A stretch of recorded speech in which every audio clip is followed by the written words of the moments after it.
Ok, ¿se ve bien entonces la pantalla? ¿Se está compartiendo todo en orden? Sí, todo bien. Ok, chicos. Bueno, hoy día nos toca la clase de paciente crítico, ya eso abordaje terapéutico. Eh, Agradezco a los que están, puesto que siempre cuando hay prueba uno está más pendiente de la prueba que viene, pero eh, claro, aprovecho de ¿cómo se llama? De comentar algunas cosas sobre esta clase. El video igual se lo puede subir, pero voy a tratar de hacerla no tan, quizás la hacemos un poquito más rápido hoy día, porque ustedes también se puedan ir a estudiar, a repasar si quieren.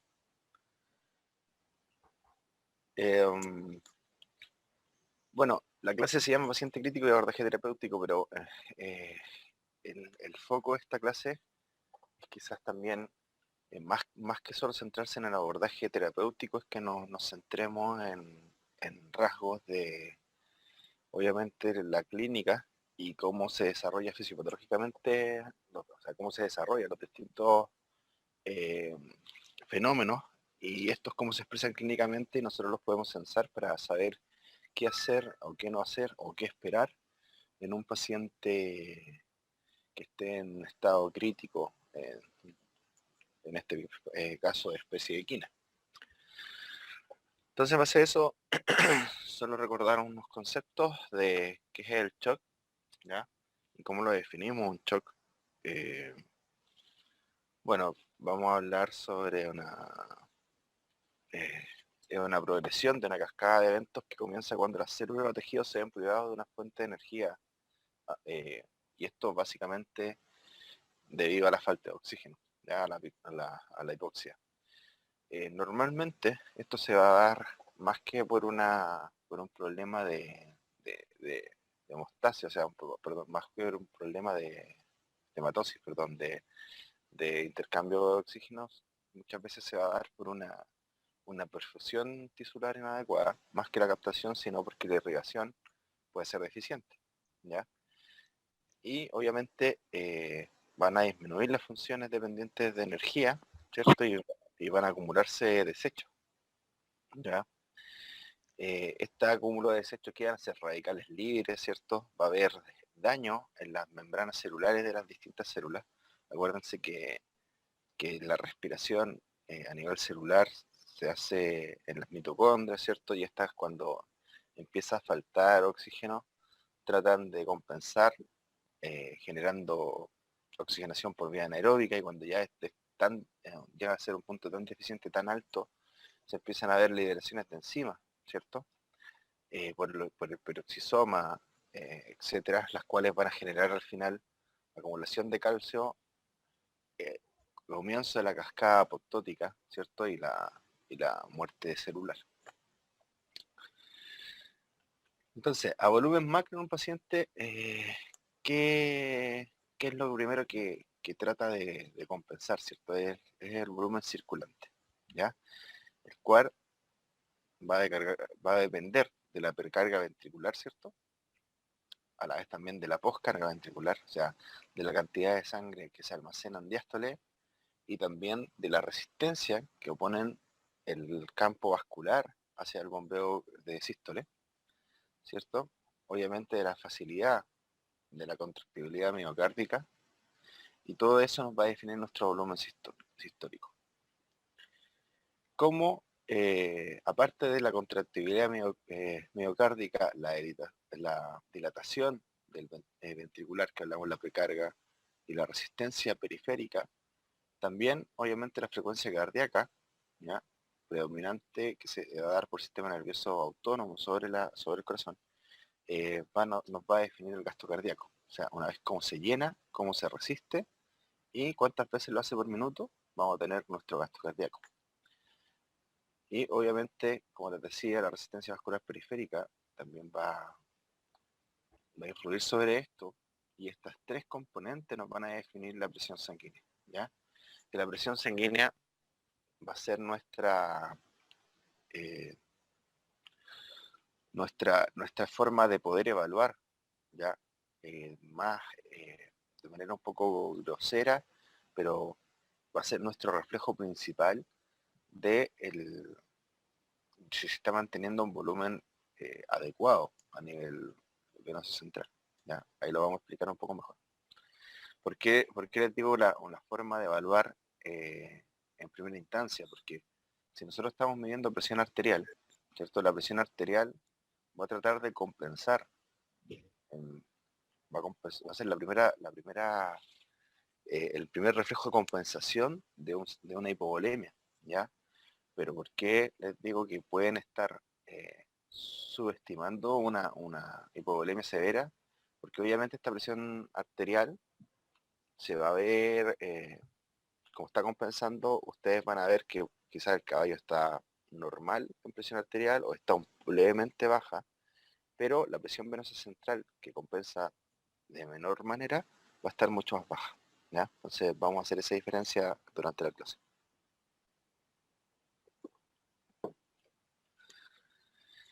Entonces, de estos componentes de la presión sanguínea, ¿qué cosas nos van a afectar? Obviamente, disminución del volumen circulante, ¿ya? Asociado a hemorragia o deshidrataciones severas. El tiempo de llenado ventricular. Oye, si ustedes tienen una taquicardia severa, obviamente ese llenado va a ser deficiente y van a tener latidos cardíacos que no van a estar eh, eyectando, ¿cierto? Un porcentaje de plasmas, o sea, de sangre eficiente. Van a tener, pueden tener defectuosa relajación del miocardio, también asociada a esto. Disminución del tono vasomotor y vasodilatación también afecta al volumen circulante. Obviamente, si ustedes tienen una vasodilatación periférica sostenida en el tiempo, que no tiene que hay una, tal como dice en el cuadrito, hay una disminución del tono vasomotor, este es el lecho venoso que se va a hacer, va a ser un estancamiento de la sangre, ¿ya? Yo siempre les digo como un encharcamiento, que la sangre queda ahí, acumulada en el lecho vascular, y si no hay vasomotor no hay forma de que tenga un buen retorno venoso, por lo tanto va a aumentar la poscarga en algún minuto, y porque va a hacer sangre como lenta que no puede avanzar, ya, por lo tanto disminuyendo a la vez también la capacidad de llenado ventricular, ¿ya? Base a esto mismo, los fenómenos de hipertensión e hipotensión también van a afectar la poscarga, y las alteraciones metabólicas también pueden afectar la contractibilidad miocárdica. Ustedes ya saben que fenómenos de electrolitos, ¿cierto? Como la hipercalemia, puede afectar la contractibilidad miocárdica. Obviamente que las lesiones de isquemia reperfusión sobre la bomba cardíaca, ¿ya?, van a generar al final muchos de los problemas que están asociados en la parte final de un estado crítico. Ustedes saben que normalmente se va a tener que mantener la irrigación de los órganos centrales, y cuando empieza a aumentar una pérdida de volumen, lo estoy hablando todo como pérdida de volumen, pero después les explico. ¿Me preguntan algo? ¿Os parece que no? Alguien se le prendió el micrófono. Como les decía, en un paciente crítico en su fase final, muchas veces las alteraciones metabólicas, la baja volumen circulante que hay, etcétera, todas terminan en fenómenos de isquemia y reperfusión de distintos órganos, protegiéndose de manera final corazón y cerebro, ¿ya? Pero una vez que ya se generan daños en el miocardio asociados a estos fenómenos de isquemia y reperfusión severo, ya nuestro compromiso sistémico ya está en una falla multiorgánica, ¿cierto? Y es muy probable que el paciente muera, ¿ya? Entonces, como ejemplo de esto, todos estos fenómenos que acabo de nombrarles, obviamente los van a encontrar en hemorragia severa, en deshidratación y en secuestro del tercer espacio. ¿Qué caso es común de encontrar como secuestro del tercer espacio en equino? El cólico. Normalmente, acuérdense que ustedes ya tuvieron la clase de síndrome abdominal agudo y se acuerdan que se puede secuestrar una cantidad de líquido importante en el intestino, y este líquido al final va a ser un líquido que está, como bien digo su nombre, secuestrado, y no va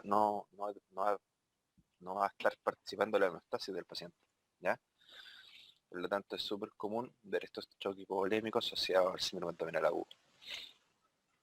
Hay otro tipo de choque, el cardiogénico, ¿ya? Que normalmente ya lo explicamos un poco cuando hay tóxicos o también cuando hay ¿cómo se llama? Alteraciones metabólicas importantes o cuando progresó una infección o un shock séptico de manera importante, vamos a tener problemas asociados a la contracción miocárdica y por lo tanto vamos a disminuir nuestra función de bomba cardíaca. Y está el shock distributivo, que el shock distributivo básicamente se refiere a la ¿cómo se llama? La pérdida del tono vasomotor, que muchas veces los vamos a ver en alergia, etcétera. ¿Ya? ¿Qué es lo importante de esto? Que normalmente el shock distributivo asociado a fenómenos anafilácticos o a fenómenos neurogénicos, ¿cierto? O el shock cardiogénico, los dos son parte final del shock hipovolémico. O sea, cuando ustedes tienen un shock hipovolémico severo, ya esto se va a generar de igual manera en su parte final, ¿ya? Por lo tanto, se empiezan a mezclar. Por eso nosotros estudiamos siempre como un modelo más fácil de entender todo esto, el choque hipovolémico.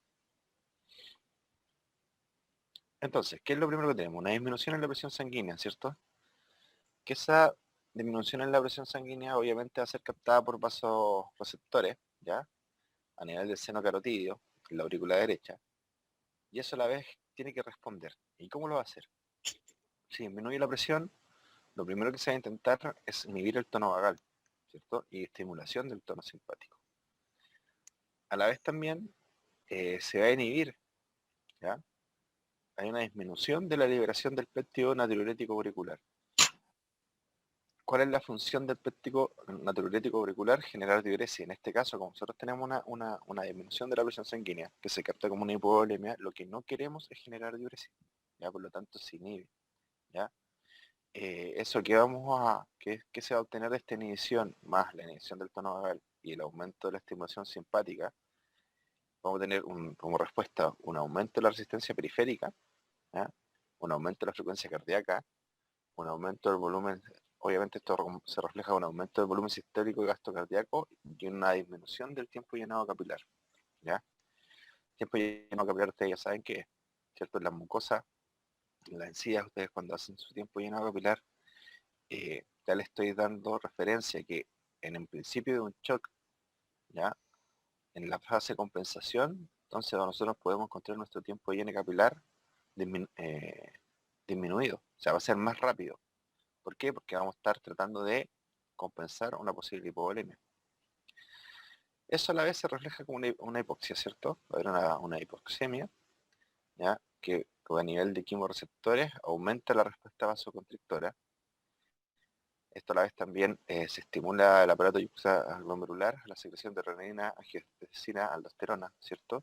Y eso también aumenta el tono simpático vascular periférico y la reabsorción de sodio y agua a nivel tubular. O sea, estoy tratando de mantener agua por dos lados, o sea, una por la reabsorción tubular y por la otra la inhibición del péptido natriurético, ¿cierto? Y por hormoreceptores también la vasopresina aumenta, o sea, aumenta y retroalimenta este mismo sistema. A nivel de las glándulas adrenales, ¿cierto? Vamos a tener aumento de la secreción de CTH. Eso también nos va a generar un aumento del cortisol y de la epinefrina y norepinefrina, lo que también va a estar retroalimentando este sistema, tratando de aumentar, como digo, la resistencia periférica, la frecuencia cardíaca y el volumen sistólico gastrocardíaco, ¿ya? ¿Qué es lo que nos importa de esta fase de la respuesta? Nosotros la vamos a manejar, esto lo vamos a nombrar como la fase hiperdinámica del shock, ¿ya? ¿Por qué es la fase hiperdinámica? Porque hay una respuesta rápida, ¿ya? Y mientras el paciente sea capaz de responder con este sistema, o sea, pensemos en una leve baja de la volemia, o sea, no leve, una leve a mediana baja de la volemia, el paciente, si está en este estado y es capaz de compensarse, va a ser un paciente que no va a tener muchas complicaciones, ¿ya? Por eso se llama es la fase hiperdinámica, porque hay una respuesta acelerada de distintos procesos que tratan de compensar este estado de shock. ¿Qué pasa si la pérdida es tal que este sistema de compensación falla? ¿Ya? Vamos a tener un shock descompensado, ¿ya? Y ahí empiezan a ver los fenómenos de isquemia de órganos vitales, ¿cierto? Y clínicamente, ¿qué vamos a observar? Acá nosotros observamos taquicardia, ¿o no? En esta fase, en la fase hiperdinámica. ¿Alguien que me pueda responder?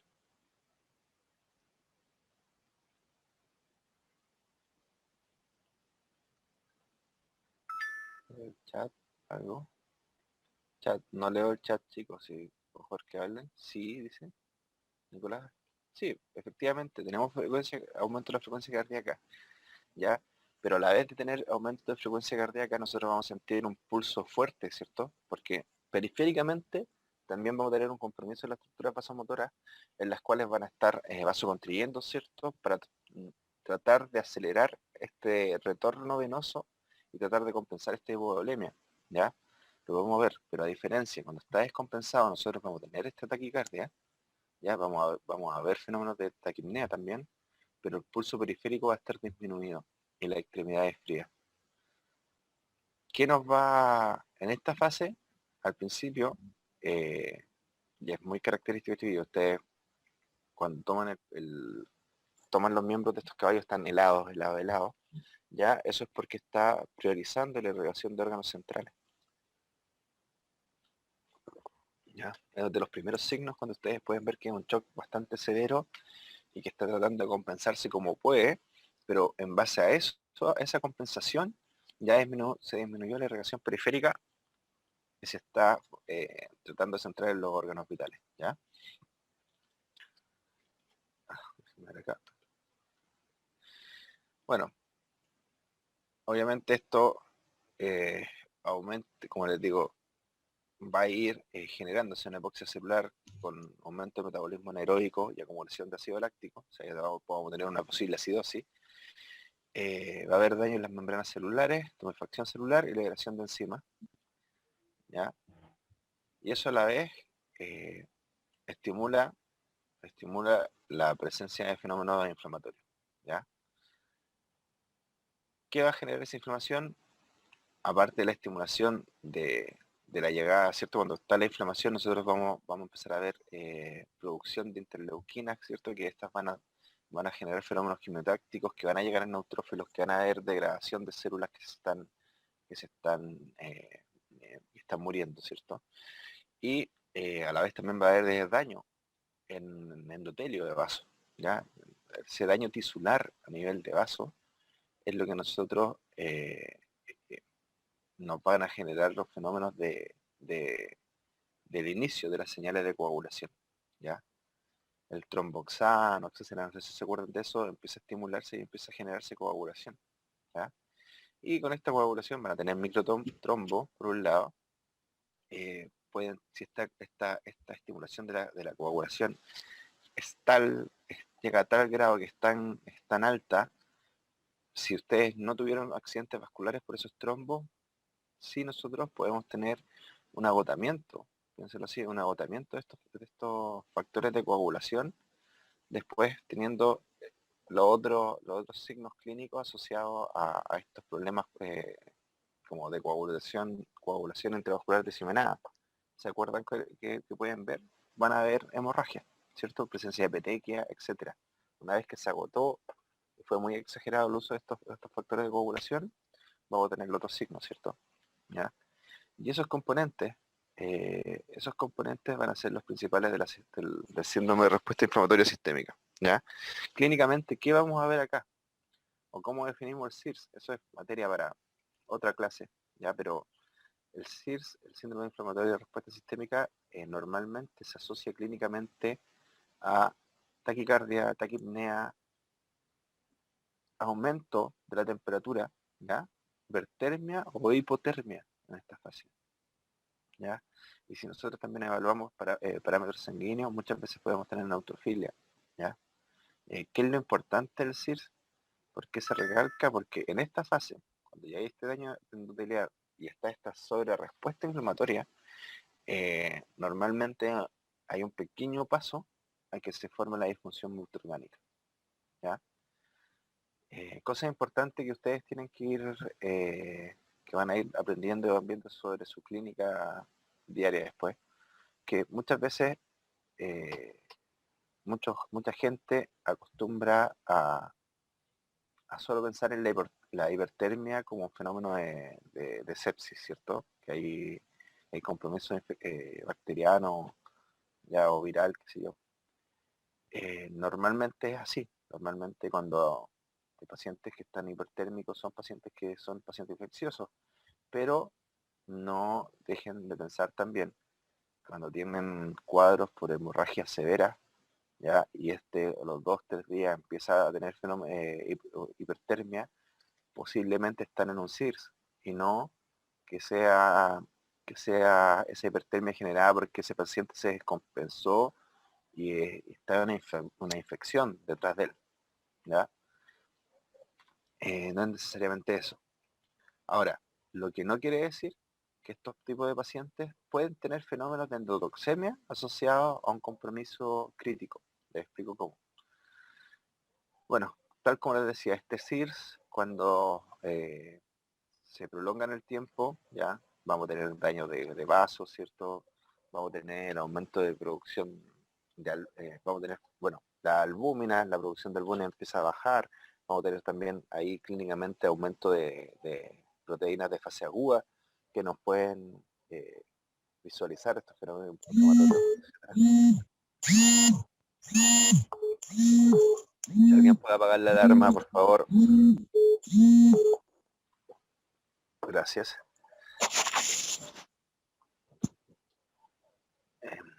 Como les decía, bueno, cuando se prolonga en el tiempo, obviamente van a estar en presencia de la disfunción multiorgánica.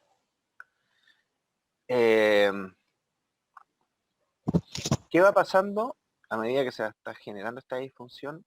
Primero, el compromiso de la integridad de la pared gastrointestinal. Por eso yo les decía que estos pacientes críticos, ya sea por una hipovolemia severa, ya eso asociado a hemorragia, eso asociado a deshidratación, podemos tener compromiso de la pared gastrointestinal, ¿ya?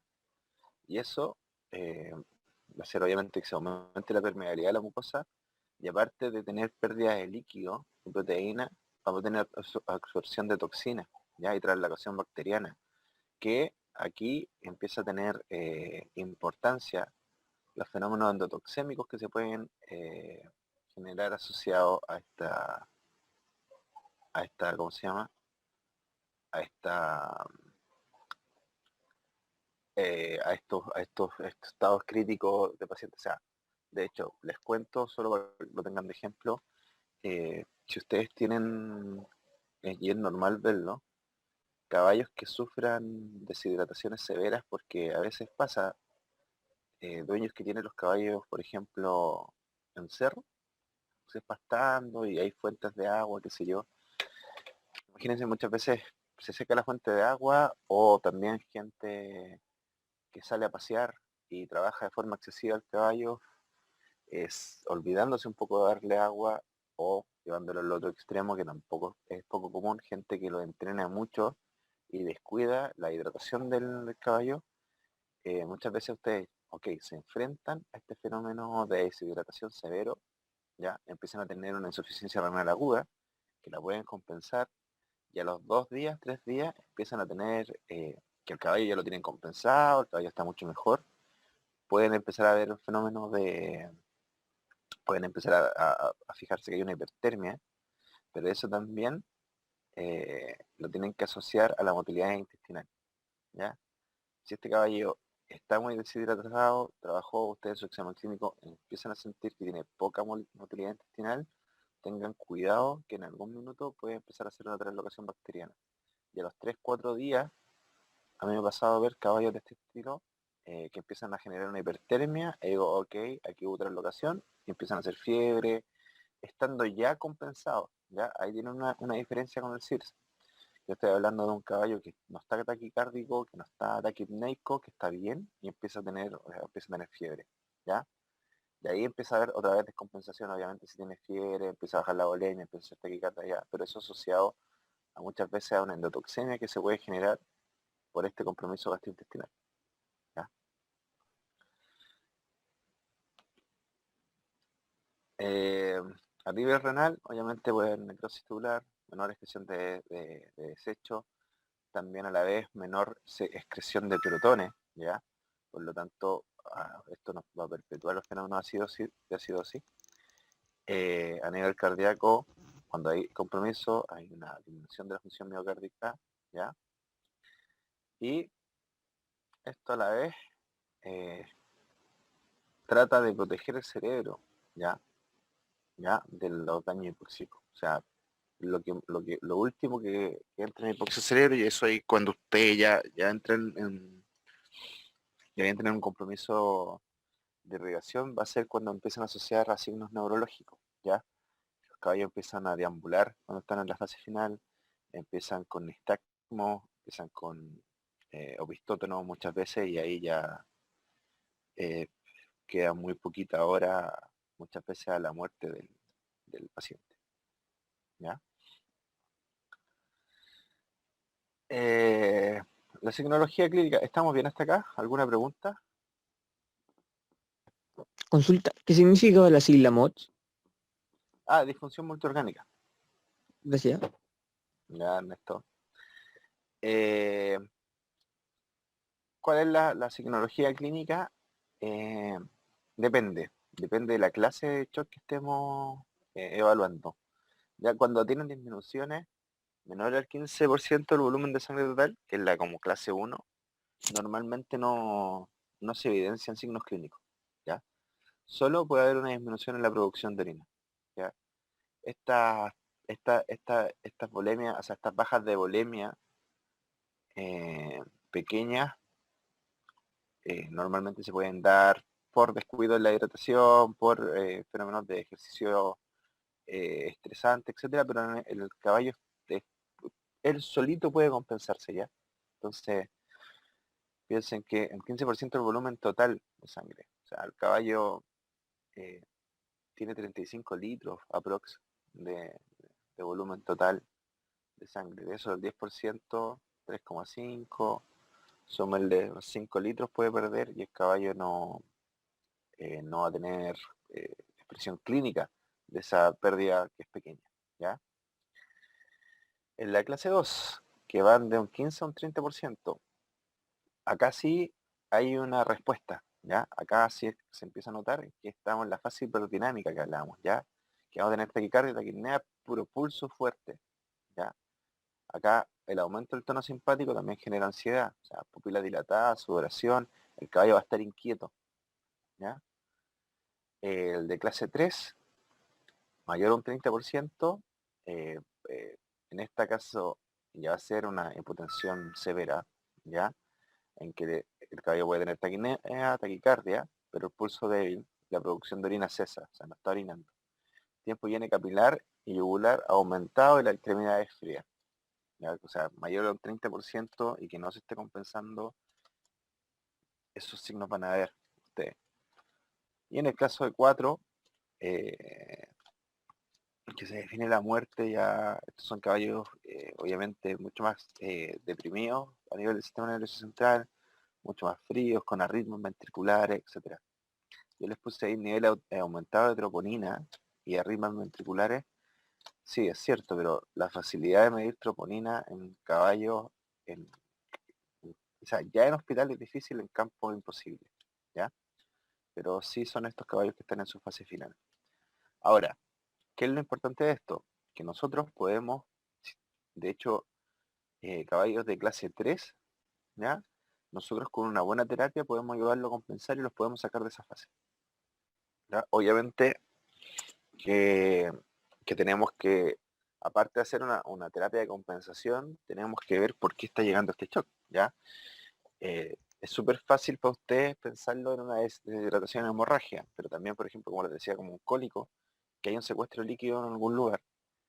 Si nosotros podemos estar hidratando, y mantenemos la volemia, pero a la vez no somos capaces de solucionar el problema de obstrucción gástrica que me está generando extravasación de líquido, que me está generando daño en la mucosa gástrica, por ejemplo, y que me está, perdón, en la mucosa intestinal, y me está generando translocación bacteriana y paso de endotoxina hacia torrente sanguíneo.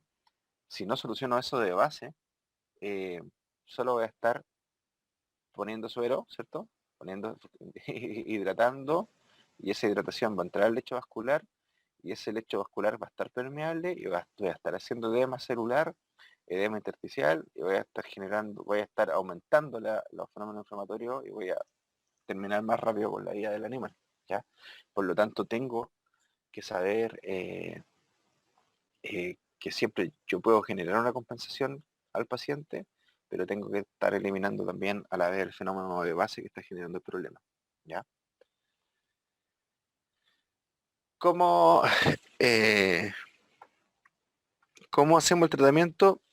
Aparte de lo que les decía yo, que no está puesto acá, obviamente, porque son distintas causas que van a llegar a estos pacientes críticos, pero aparte de solucionar el problema de base, ¿qué tengo que hacer yo como tratamiento compensatorio? Mantener la volemia, mantener la perfusión, mantención de la ventilación, control de mediadores inflamatorios, control de coagulopatía. Si se acuerdan, muchos de estos pilares los hablamos en la clase de respiratorio, ¿ya? Que eran similares. Antes de esto tenemos como gran herramienta la fluidoterapia. ¿Qué busca una fluidoterapia ideal? ¿Ya? Acá yo no les puedo dar, nadie les va a dar una receta así como siempre se trata de esta forma, ¿no? Uno tiene que adecuarse al paciente, ¿ya? Pero ¿qué es lo que busca una fluidoterapia? Busca generar un aumento predecible duradero intravascular, ¿ya? Con una composición, un aumento de volumen, me refiero, con una composición de líquido igual al líquido extracelular, ¿ya? Eso es lo que se busca. ¿Cuál es el problema? Que si hay daño endotelial, como yo lo nombraba, el fluido difiere del líquido extracelular, se produce una infección celular, ¿ya? O sea, aumentamos el daño celular, y a la vez aumentamos la señal inflamatoria, ¿ya? Por lo tanto, hay que tener cuidado en, ¿cómo se llama? En rehidratar a los pacientes, y, o sea, o más que tener cuidado, tener en consideración que si este paciente tiene un daño vascular importante, ¿ya? O sea, un daño endotelial importante, lo más probable es que no tenga mucho efecto positivo en nuestra hidratación, ¿ya?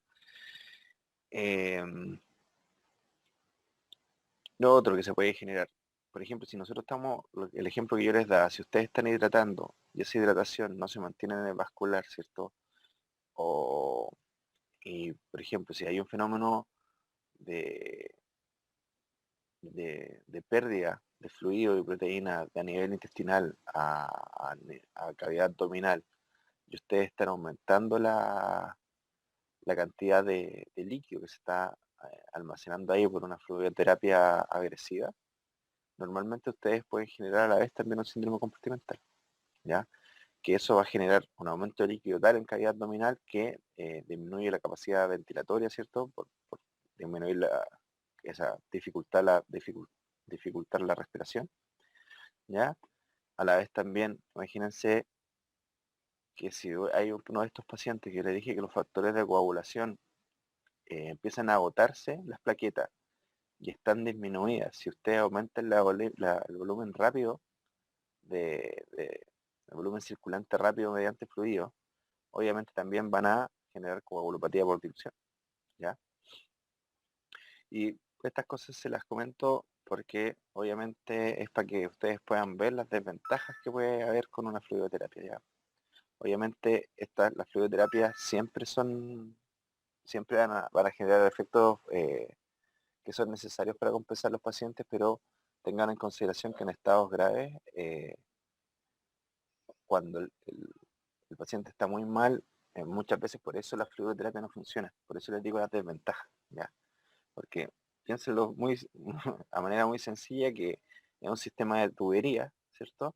Este sistema de tubería, si están dañadas, ustedes van a pasar fluido y no van a poder ser capaz de mantener ese volumen constante de fluido dentro de estas tuberías porque hay daño, ¿ya? Y donde cae ese líquido que están generando además va a generar problemas, ¿ya?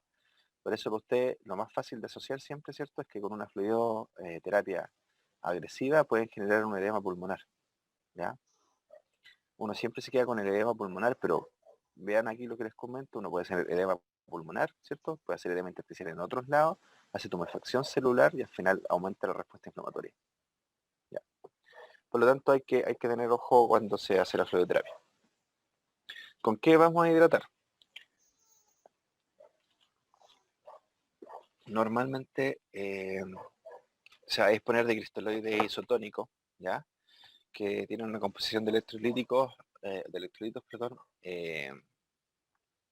parecida a la composición de electrolitos del fluido extracelular, ¿ya? Aquí les pongo, en los casos de pérdida de sangre moderada grave, la infusión de grandes volúmenes de cristaloides puede causar anemia por dilución, hipoproteinemia, también va a causar disminución de las plaquetas, ¿cierto? Y por lo tanto, si ustedes tienen, esto es importante pensarlo, si ustedes tienen, ¿cómo se llama? Un paciente con una hemorragia ya que no está controlada, ¿ya? Por ejemplo, una hemorragia abdominal. Ustedes obviamente lo van a querer compensar y ese paciente va a entrar a cirugía, ¿ya? Ustedes obviamente lo van a querer compensar su volumen para que pueda enfrentar la anestesia acuérdense que la anestesia ya genera un fenómeno hipotensivo, para que pueda responder a esta anestesia o pueda aguantar la anestesia, ustedes van a querer compensarlo, ¿ya? Van a querer hidratar, etcétera. Pero a la vez también tengan ojo que si están usando cargas muy grandes de cristaloides, van a diluir, van a disminuir la cantidad de plaquetas por unidad de ml, por decirlo así, ¿ya? Por lo tanto, también pueden aportar a que no esté generándose un tapón primario, ¿cierto? A ese fenómeno donde están teniendo la hemorragia, ¿ya? Eh, a la vez también, los pacientes con endotoxemia o SIR también tienen coagulopatía, ya le dije por agotamiento, ¿ya? Por lo tanto, ustedes lo diluyen aún más y pueden estar aumentando la posibilidad que se generen esta hemorragia o petequia, etc. ¿Ya? También a la vez el aumento de presión severo que pueden estar haciendo, ¿ya?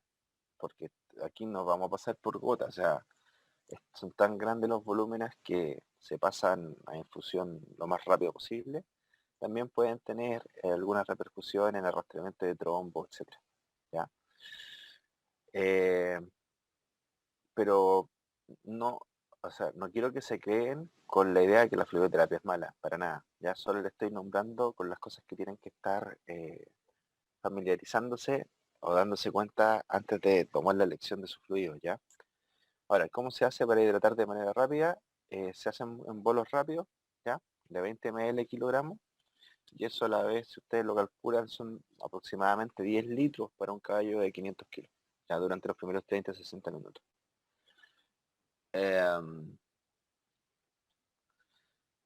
Cristaloides hipertónicos. Eh, ¿Qué hacen los cristaloides hipertónicos?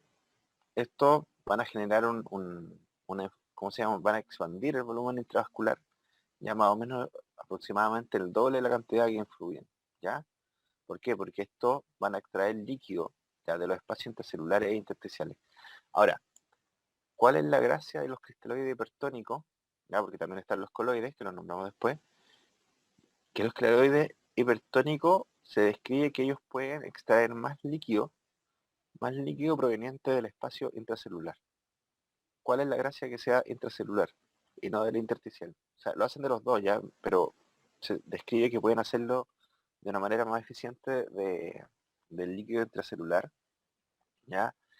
La gracia es que el volumen, o sea, la tumefacción que hablábamos de las células endoteliales, ustedes la van a estar disminuyendo con estos cristaloides, ¿ya? Y eso genera dos fenómenos. Uno, aumenta en el diámetro ya capilar, mejorando la perfusión, y disminuyen la muerte celular, por lo tanto también disminuyen los fenómenos inflamatorios. ¿Ya? Le pongo las dosis acá de 2 a 4 ml kilogramos de 1 a 2 litros por caballo. ¿Ya? Para un caballo de 500 kilos. Eh, como les digo, estos ténganlo en consideración. Obviamente ustedes no pueden estar trabajando con hipertónicos toda la fluidoterapia, porque vamos a hacer captación de líquido intracelular, captación también un poco intersticial. Y si nosotros, nuestro paciente, lo tenemos severamente deshidratado a nivel tisular, también puede ser perjudicial. Entonces, lo que uno normalmente hace es trabajar con, como les decía, 1 o 2 litros para un caballo promedio de 500 kilos de hipertónico, y el resto se trabaja con isotónico. ¿Ya? En base a lo mismo están los coloides, ¿ya? Pero el coloide sí genera una presión osmótica mayor, ¿ya? Y en efecto más prolongado que los cristaloides. Ahora, bueno, en caballos en dosis de 10 ml kilogramos aumenta significativamente la presión osmótica y se ha visto que dura más de 120 horas, o sea, el efecto es bastante bueno. ¿Por qué no se...? O sea, hay gente que lo usa mucho, hay gente que les tiene un poco de respeto. ¿Por qué? Porque se ha visto en medicina humana sobre todo, que se ha visto que hay un mayor riesgo de daño renal y coagulopatía, ¿ya? Con estos productos de alto peso molecular, ¿ya? Eh, en equino, ya solo digo lo que se ve hasta ahora, se ha visto que hay un mayor aumento del tiempo de sangrado cutáneo, ya con dosis mayor a esto, ¿ya? Y lo asocian a disminución del factor de von Willebrand. Ya, por lo tanto, hay también una sospecha que puede aumentar el daño por coagulopatía. Por lo tanto, algunos autores prefieren los cristaloides hipertónicos. ¿Ya? Ahora, ¿es malo usar un coloide en vez de un cristaloide hipertónico? No. ¿Ya? Si ustedes eh, deciden usarlo porque ustedes piensan que el caballo que tienen está tan hipotenso, ¿cierto? Que solamente con el coloide van a poder recuperar de manera rápida el volumen, está bien, háganlo bien. Pero solo hay que tener en consideración que el uso de coloides también va a demandar el uso de cristaloide isotónico, porque no van a poder estar usando coloides todo el tiempo. Dentro de estos coloides como naturales está la sangre entera. La sangre entera, ¿cuándo la van a usar? Obviamente aquí es difícil, acá en Chile, adquirirla, ¿ya? No hay bancos de sangre que ustedes puedan llamar y pedir 2 litros de tal tipo de sangre. No, afuera es así. ¿Qué es lo bueno? Es que va a prevenir la coagulopatía por dilución, ¿cierto? Les va a entregar ¿qué? Glóbulos rojos, proteínas, ¿ya? Anticuerpos. Recuerden que viene plasma, viene todo, es sangre entera, ¿ya? Como les decía, en los casos severos de hipovolemia, la sangre completa puede estar indicada para proporcionar capacidad de transporte de oxígeno, soporte oncótico, plaquetas y factores de coagulación. Ya, impecable. ¿Cuál es el pero de acá? Claro, ustedes me pueden preguntar por los grupos sanguíneos que hay en equino. En equino hay varios grupos sanguíneos. Afuera se hace con kit, que ustedes pueden sacar el grupo sanguíneo del caballo, fuera de Chile. Venden los kits, uno puede ver ese grupo sanguíneo de su caballo y a la vez puede pedir en un banco de sangre que le envíen de ese grupo. Acá no tenemos esa posibilidad. Y normalmente lo que se hace en terreno es elegir el caballo más sano, se le saca sangre y se hace la transfusión de manera lenta con el paciente que está siendo el beneficiado de esta sangre. Ahora, ¿cuál es el punto? Es que, como les decía, son varios tipos de sangre. Normalmente la primera transfusión no genera problemas anafilácticos, ¿ya?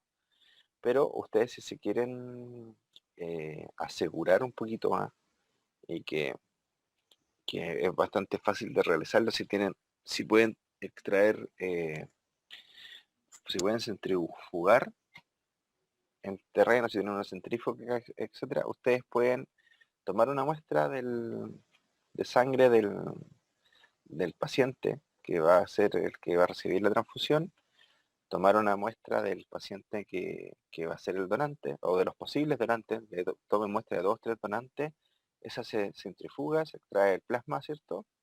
Y ese plasma de los donantes se cruza con la sangre receptor.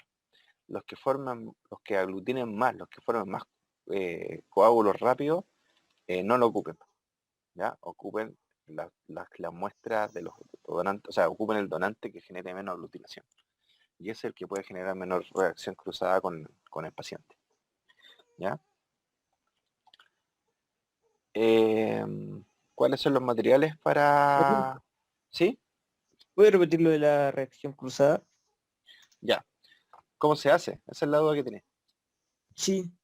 Ya, mira, lo que haces tú es tomar una muestra del paciente que recibe la sangre, ¿cierto? Se Ujú. toma una muestra, se toman varias muestras de los posibles donantes, y esas varias muestras de los posibles donantes tú extraes plasma de ellos, ¿ya? Extraes el plasma de ellos, y eso se cruza, tú pescas una plaquita, ¿cierto, Petri? Y pones varias gotitas de sangre del receptor, ¿ya? Se ponen varias gotitas de sangre, y esas gotitas tú las enfrentas con plasma de los posibles donantes, ¿ya? Los que aglutinen más, los que formen más coágulos, la que veas que se empieza como a consolidar más, no los ocupes, ¿ya? Porque esos son los que están haciendo reacción de los anticuerpos del donante o sea, perdón, los anticuerpos del receptor están atacando los antígenos del donante, ¿ya? Por lo tanto, el que veas menos reacción, el que más compatible es con tu paciente. ¿Se entendió ahí? Sí, ahora sí. Ya, súper. Bueno, ¿qué materiales hay para la administración de fluidos? Obviamente hay cuentagotas, bajada de suero en espiral. Estas son lo rico de estas bajadas de suero, que el paciente se puede mover y tienen un destorcedor para que no se enredan arriba, etcétera. Los catéteres son de 14G. Pucha, usted no ha tocado duro con esta pandemia y la parte práctica está bien, eh, ¿cómo se llama?, deficiente, pero cuando volvamos, ojalá tratar de acercarlos más para que vean estas cosas y cómo se instalan y eso. Eh, como les decía, bueno, están los catéteres, hay bombas de infusión donde uno puede pasar el líquido rápido, ya. Líquido rápido, el fluido lo puede pasar más rápido que con la mayor apertura del cuentagota, ya. Eh, ¿Qué más hay? Bueno, y la sonda de alimentación. A ver, la sonda, eh, el sondaje nasogástrico en equino, a ustedes ya vieron en síndrome abdominal agudo, les va a servir para discriminar, no, todavía no ven síndrome inflamatorio anterior, eso lo ven medicinado. Pero la sonda les va a servir para descomprimir estómago, ¿cierto? Les va a servir para hidratar también. Eso nunca lo desestimen, porque yo le he hablado ahora de la administración de fluidos por vía endovenosa, pero por sonda nasogástrica ustedes pueden dar fluido de manera rápida y efectiva, ¿ya? Eh, a ver, solo les dejo esta tabla acá, para que lo vean. Esta es la mantención, ya de un adulto, 60 ml kilogramo día, el neonato 70, les digo la administración oral en lo posible, les decía con sonda nasogástrica en adultos. Acá a los pequeñitos se les deja una sonda nasogástrica fija, que uno puede a la vez también. Tuvieron clase de potrillo, ¿cierto? No sé, chiquillos, Creo que sí. creo que sí. Ya, bueno, si tuvieron clase de potrillo, no sé si tuvieron sepsia en potrillo y eso. Bueno, cuando hay un problema de estos, que hay que hacer fluidoterapia en todo el neonato, solo les cuento, la sonda nasogástrica es fundamental porque muchas veces, porque si no está comiendo, estos chiquititos son súper fáciles de descompensarse a nivel de que no mantienen buena una bulimia, les baja muy rápido la glicemia, por lo tanto es importantísimo mantenerlo bien alimentado y a la vez también podemos administrar fluidos por esa misma sonda, ¿ya? Entonces, bueno, ustedes van a estimar la deshidratación. Les pongo esta tabla. Antes ¿cómo se llama? No sé si tengo acá la tengo. Antes la hidratación, el porcentaje de deshidratación, perdón, en caballos se veía asociado al, al VGA, etcétera, etcétera. Y lo último que llegó, o sea, lo último que se ha ocupado más es esta tablita, ¿ya? Antes se hacían cálculos, yo lo decía así como se calculaba el porcentaje de pliegue cutáneo versus el recuento celular, ¿ya? Acá no. Ahora, al final, se ocupa esta tabla para que lo tengan en consideración, que trabaja más con el tiempo de higiene capilar, ¿ya? El VGA y las proteínas totales, ¿ya? Y lo va estimando más o menos el porcentaje de deshidratación. Ahí se las dejo para que les interese. Pero ¿qué se recomienda de todas formas? Cuando ustedes tienen estas deshidrataciones más o menos severas, se recomienda que la mitad del déficit se entregue dentro de las primeras horas, ¿ya? Las primeras 2 horas. Y luego la segunda mitad entre las 12 a 24 horas, ¿ya? Y aquí estamos hablando de cantidades importantes. Ya piensen que, no sé, pues nosotros en una fluidoterapia inicial, casi promedio, en terreno, cuando ustedes están estabilizando a un paciente antes de llevarse a cualquier lado, van a influir 10 litros de suero, ¿ya? De manera fácil. 10 litros, ¿ya? Acuérdense que hablamos de un 5% que el caballo no lo siente, son 5 litros. Ya cuando estamos, o sea, perdón, un 15%. Ya cuando estamos en un 30%, que es un caso severo, por lo menos son 10 litros efectivos que están disminuyendo del volumen circulante, ¿ya? Bueno, esto de acá es lo mismo, les dejo ahí para que lo vean después, no vamos a perder tiempo en esto, si después se tienen que ir a estudiar.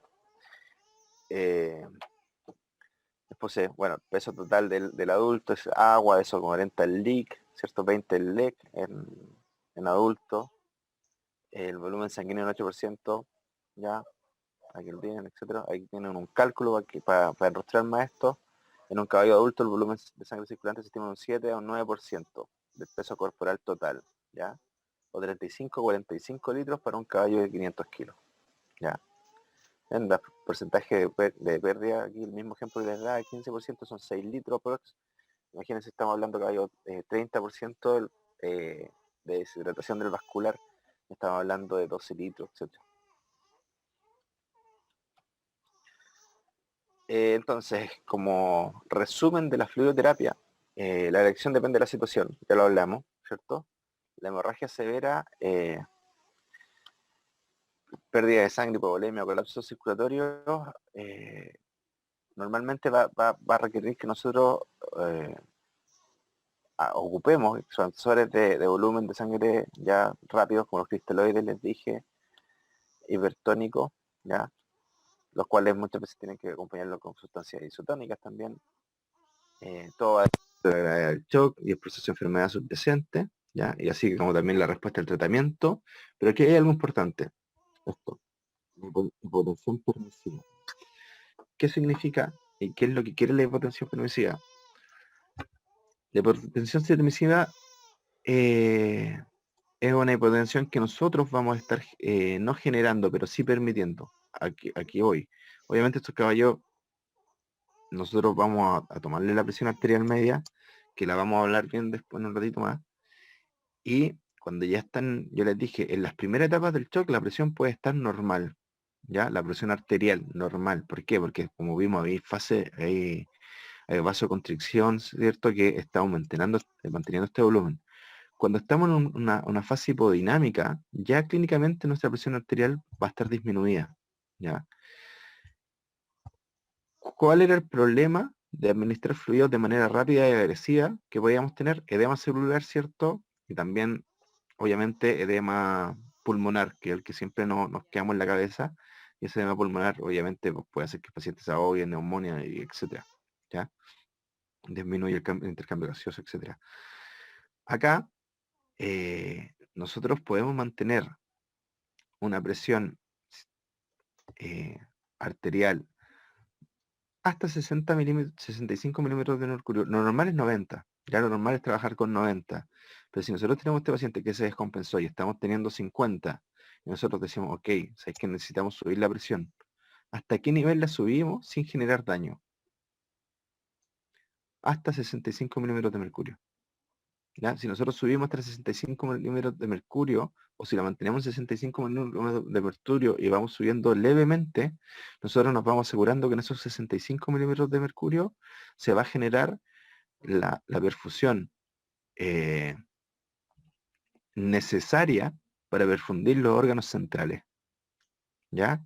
Con 65 ya tenemos perfusión de corazón, obviamente cerebro, corazón, riñón, intestino, o sea, intestino más hígado, etcétera, ¿ya? Los órganos centrales con 65 milímetros se están irrigando. Por lo tanto, yo para evitar en un paciente que tenga una presión arterial menor, para evitar generar daño por extravasación, etcétera, puedo estabilizar los 65 milímetros y después levemente empezar a subir, ¿ya? Déjeme ver acá. Terminamos ahí los fluidos, que hora es? Son las 10:05. Chicos, ¿prefieren un descanso ahora? De unos 10 minutitos. Bueno, no estaría mal. ¿Cómo? Bueno, Ya. Sí, ahí seguimos con la segunda parte. ya. Ok. Son las 10. A las 10:15 continuamos.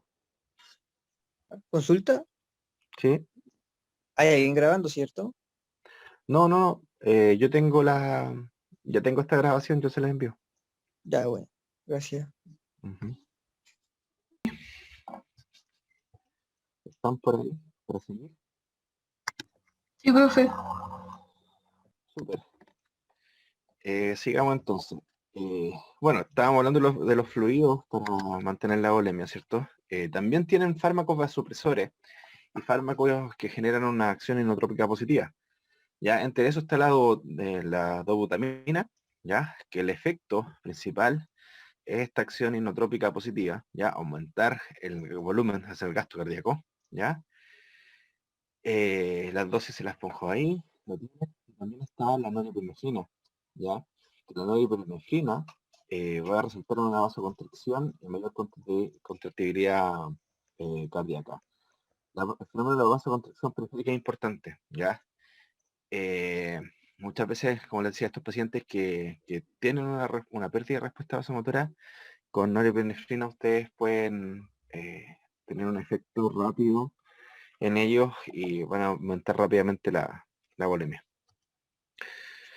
Ya, ahora, ¿cómo evaluamos ¿cómo se llama esto? ¿Qué cosas nos vamos a fijar para poder evaluar estos pacientes críticos? ¿Ya? El tiempo de higiene capilar, ya lo conocen ustedes, y lo que tienen que tener en consideración dos cosas. Se puede ver afectado por cambios en la permeabilidad vascular, ¿ya? Y también, obviamente, como reflejo de la volemia, ¿ya? ¿A qué me refiero con eso?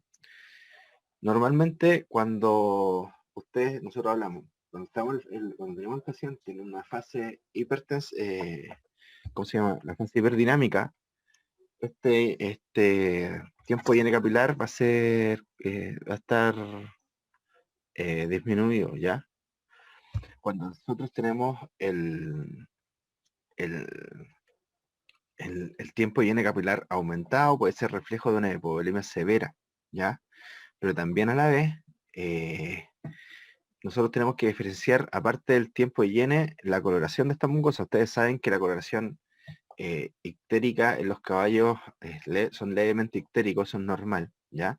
Pero también ustedes van a escuchar por ahí, van a leer el concepto de mucosas sucias, ¿ya? Las mucosas sucias, ustedes van a ver reflejos de cambios en la permeabilidad de los vasos, que están muchas veces asociados a endotoxemia, ¿ya?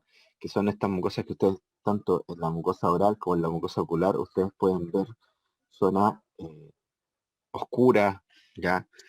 Zonas rojas oscuras, congestivas, medio azuladas, violetas, así eh, como cianóticas, ya muy marcadas y en distintas partes, y normalmente en la base del diente, acá, en la base del diente, ustedes pueden ver un cambio de coloración severo. ¿Ya? Si eso está muy oscuro, muy azulado y también mancha en el resto de las mucosas, son, puede ser fenómeno de una endotoxemia, ¿ya? O sepsis, como les digo. Ahora, no lo vayan a confundir, porque siempre se confunde muchas veces cuando está estos fenómenos hipotensivos asociados ¿cómo se llama? A una pérdida grande a nivel central. Muchas veces la mucosa se pone pálida, pero el contorno del diente, más que tener reflejo se pone más rojo, pero más que ser por un reflejo de un daño de la permeabilidad, simplemente es porque está tratando de tener también un fenómeno de vasoconstricción en esta zona en respuesta a la hipovolemia que se está generando, ¿ya? Entonces, que tengan este halo que se forma en la base del diente, uno habla de halo endotoxémico cuando es oscuro y el resto de las mucosas están manchadas y uno puede asociarlo a la sepsis o a la endotoxemia, pero solo cuando es rojo, no es un principio de la endotoxémico, nada. Solo cuando es rojo muchas veces es reflejo de una vasoconstricción que se está generando en esta zona, que está teniendo, que lo pueden ver más también acompañado con, con un color más pálido de la zona como más superior de la mucosa, de la encía. La presión venosa central, ¿ya? Normalmente ojalá nosotros pudiéramos tener un catéter, ya, un catéter que entre hasta la base, ¿cómo se llama? Que por vena yugular ustedes lo pueden entrar casi hasta la salida del atrio, perdón, del ventrículo eh, izquierdo, qué sé yo, y con un manómetro poder medir esa presión. Sería ideal, pero no lo tienen. Lo que tienen ustedes clínicamente es el tiempo de llene yugular, ¿ya? Normalmente ustedes cuando hacen presión en la vena yugular, esa vena yugular se va a injurgitar, ¿cierto? Y se injurgita hacia craneal, ¿cierto? Hacia la dirección, hacia el cuello y cabeza, ¿ya? Ustedes, ustedes cuando hacen esa presión, ya clínicamente tendría que llenarse eso en a lo más 3 4 segundos. Ya, si ustedes ya hacen la presión y se empiezan a demorar 5 6 7 segundos, ya pueden estar pensando que en este caballo tiene una débil presión venosa central, ¿ya? Una disminución en este retorno venoso. Bueno, lo otro, ustedes ya saben que problemas congestivos cardíacos, ya una insuficiencia cardíaca derecha, ¿cierto? O una izquierda que tenga también insuficiencia pulmonar y derecha, ustedes lo que van a ver es una disminución, o sea, un aumento de pulso yugular, ¿cierto? Eso ya lo vimos por semiología, pero aumento de pulso yugular en el sentido de que se ve más allá del primer tercio. Pero acá yo le estoy proponiendo otra cosa, le estoy proponiendo para ver si hay una disminución en la presión venosa, que usted injurgite en esa yugular, ya sea proximal, tendría que demorarse, ¿ya? Caballo normal se demora 3 segundos y ya está injurgitada, 2 segundos injurgitada. Caballo con problemas más allá de 4 o 5 segundos, es una disminución importante de la presión venosa central. La producción de orina, importante, ya se estima que normalmente es 1 ml kilogramo hora, ya, y menos de la mitad de eso sugiere una disminución significativa del volumen circulante. Es re fácil evaluarlo, uno si quiere, se ponen sondas urinarias, ya, y esas sondas urinarias en macho es re fácil porque uno ingresa a través del pene, pero se pueden esas sondas asociar a bolsas de colección, las cuales se pueden con vendaje adherir al abdomen, ¿ya? En hembra es un poco más complicado porque tiende a caerse la bolsa, pero igual se puede. La presión arterial, como les decía, la presión arterial no desciende constantemente por debajo de lo normal hasta que el volumen sanguíneo disminuye profundamente 30 o 30% o más, ¿ya? Eso les decía que ustedes pueden tener la arterial compensando, pero su venosa central bajando, ¿ya? Y cuando baja el volumen sanguíneo circulante más allá de un 30, o sea, cuando estamos hablando de que bajamos 12 litros para un caballo promedio, empiezan a ver los cambios en la presión arterial, ¿ya? La presión arterial normal entre 105 y 135, desde 90 hasta esto, ¿ya? Y como les decía, no descarta el choque hipovolémico, ¿ya? Sí confirma un shock más o menos severo cuando empieza a bajar, o sea, ya saben que están en el shock moderado cuando empiezan a tener baja en la presión arterial, ¿ya? Lactato. Tienen dos tipos de hiperlactatemia, la tipo A y la tipo B. Una que es debido a la disminución de perfusión, que se está acumulando lactato, y otra es que es de una deficiencia del clearance hepático, ¿ya? De lactato. Normalmente, nosotros siempre lo más común es encontrar la hiperlactatemia tipo A, ¿ya? Que es asociada a la disoxia celular, o sea, a este fenómeno hipóxico, ¿ya? Y bueno, cuando ustedes nosotros en la facultad tení, antes de la pandemia estaba funcionando, me imagino que ahora todavía está bueno, pero el, ¿cómo se llama? La máquina de gases arteriales, súper útil, no entrega, aparte de la saturación, aparte del CO2, etcétera, no entrega lactato. Ahora también hay maquinitas para medir lactato en terreno, ¿ya?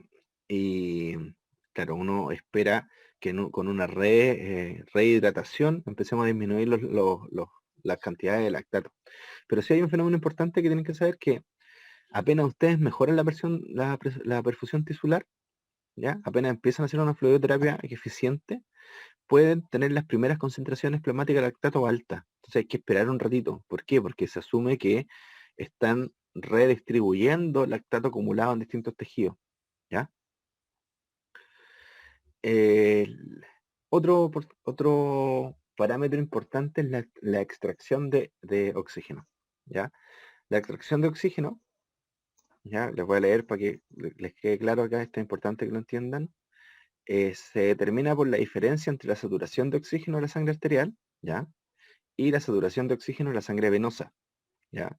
Por lo tanto, es un porcentaje que se saca, ¿ya? Que aquí está la forma, que es la saturación de oxígeno arterial menos la saturación de oxígeno venosa, y esto partido por un coeficiente que es la saturación de oxígeno arterial, ¿ya? O sea, es multiplicado por 1 dividido en la misma cantidad. Eh, en individuos sanos varía de un 20 a un 30%. En individuos con problemas, ustedes van a ver que sube un 50 o un 60%. ¿Ya? ¿Cómo lo hacemos para que suba? O sea, matemáticamente, ¿por qué sube? Dos cosas. Eh, lo más fácil de ver es, obviamente, voy a ver una pequeña disminución de la saturación arterial de oxígeno, ¿ya? Más una disminución de la más marcada de la saturación venosa de oxígeno, ¿ya? De lo- ¿Por qué se da esto? Normalmente, a ver, como les decía, normalmente este porcentaje de extracción de oxígeno es como el porcentaje te dice así como la diferencia que hay entre lo que se necesita de la parte venosa de lo que viene en la sangre arterial. Si yo estoy teniendo una buena ventilación, ¿ya? Y un buen volumen de distribución de este oxígeno, normalmente, como les decía, llegamos a un 20 o un 30. Pero si yo necesito más, empiezo a sacar más, el porcentaje que me queda restante en la sangre venosa va a ser muy, muy poco de oxígeno puro, ¿ya? Por lo tanto, me sube el porcentaje de tracción, pero a la vez también, como es poco de la sangre venosa, me baja la presión arterial de oxígeno, ¿ya? Estoy hablando de presión, ¿cachai? Como de la cantidad de gas que hay en la sangre venosa, me va a bajar, ¿ya? Eso es lo que veo, ¿ya? Ahora, ¿de qué me tengo que preocupar? si yo siento que aumenta, si yo veo que aumenta la presión arterial venosa de oxígeno, yo puedo decir, ah, mira, estamos compensándolo, súper, porque está aumentando. ¿Ya? Perfecto. Está aumentando. Pero si yo veo que este paciente disminuye su demanda de oxígeno, ¿qué significa con la entrega de oxígeno? O sea, a ver, no los quiero enredar, pero no sé si se acuerdan de la fracción de oxígeno inspirado que hablábamos en la clase respiratoria. Ya, si ustedes tienen un paciente que le están dando oxígeno, ya, la FI, hablábamos de la FiO2, que hablábamos de un 0,21, si estamos entregando el oxígeno al 100%, y este me empieza a aumentar la presión venosa de oxígeno, bien, ¿ya?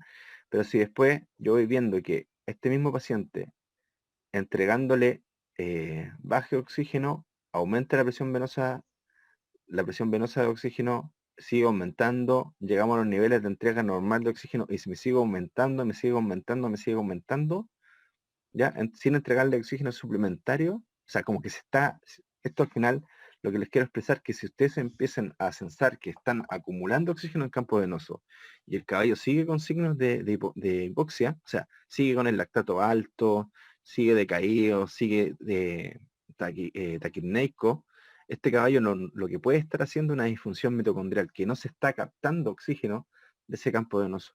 ¿Ya? Por lo tanto, es muy probable que con la disfunción mitocondrial ya el caballo esté camino a la muerte, segura, ¿ya? Otra forma de evaluar este choque es con el gasto cardíaco, ¿ya? Fundamentalmente, yo les decía, en todo se ve bien, o sea, dice fundamentalmente en shock séptico, sí, pero porque el shock séptico termina muchas veces como un shock hipovolémico, ¿ya? Con una ecocardiografía nosotros podemos ver cuál es la fracción de eyección sistólica real, ¿ya? Podemos medir distintas, como lo pasamos un poco en semiología, yo le decía que está el modo M y el modo B, que nosotros podemos ver las diferencias de estos volúmenes en diástole y sístole y cuánto se eyecta, ¿ya? Por lo tanto, podemos tener una buena aproximación de si esta bomba cardíaca está funcionando de manera efectiva o no. Conceptos generales, ahora para finalizar, de sepsis y endotoxemia, ¿ya? La sepsia, ¿a qué se refiere? Se refiere a una reacción inflamatoria sistémica, ¿ya? Comúnmente asociada a una infección, ¿ya? Hay diferencias en distintos autores, porque antes hablaban que la sepsis era... eh, a ver, la sepsis se confunde muchas veces teóricamente en su descripción con el SIRS, ¿ya? Que esta respuesta inflamatoria sistémica, ¿ya? Ahora, un SIRS no necesariamente tiene que ir acompañado de una sepsis, ¿ya? Pero para que la descripción de sepsis está en la pelea entre que sí se tiene que acompañar de un SIRS, o hay algunos que llanamente dicen no, que sepsis es cuando hay un estado de enfermedad asociada a la presencia de un agente infeccioso, de una bacteria, ¿ya? Pero yo quiero aquí, más que se sepan en términos de memoria o que se la jueguen por una de las dos posturas, es que entiendan que muchas veces nosotros pacientes sépticos, pacientes que vamos a estar tratando y que hace nuestro paciente que estar grave, va a estar bajo un estado inflamatorio severo asociado también a la presencia de los efectos que genera esta bacteria en ellos, ¿ya? La endotoxemia se van a referir a la presencia de endotoxina en torrente sanguíneo. ¿Y por qué es importante? ¿Por qué se hace la diferencia con la endotoxemia? Porque muchas veces ustedes van a estar peleando con el efecto de la toxina, ¿ya? De la endotoxina, más que con el efecto de la bacteria.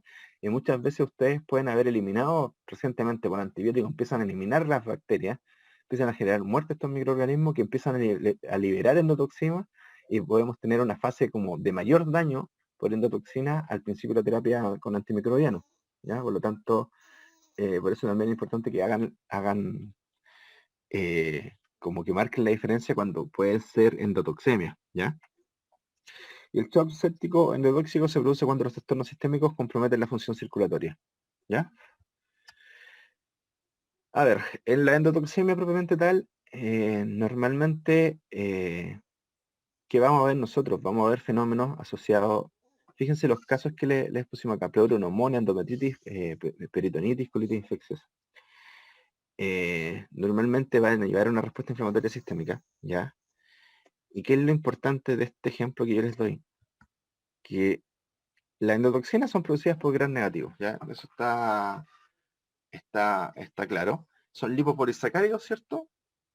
De bacterias gram negativas y que normalmente tienden a acumularse en cavidades. Por eso, la otra vez cuando vimos respiratorio decía que la pleuroneumonía es importantísimo generar drenaje pleural, ¿ya?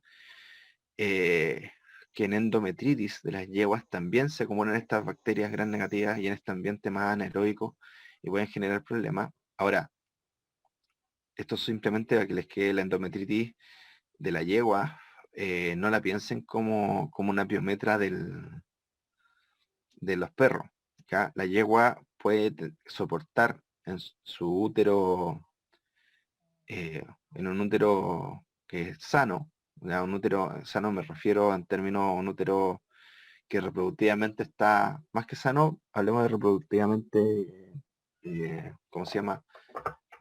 No gestante, ¿ya? Una yegua no gestante es más fácil explicarlo.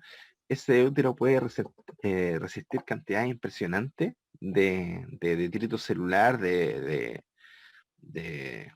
¿cómo se llama? De, de, de líquido, a ver, infeccioso, o sea, de pus, ¿ya? Básicamente. De hecho, ustedes pueden tener una yegua que no esté, que se haya infectado pos una monta, que la yegua no quedó preñada, y esa yegua puede estar años con cantidades de pus, 3, 4 litros adentro del útero, sin generar mayores problemas, ¿ya? Porque ese útero no está permeable a ese contenido infeccioso, ¿ya?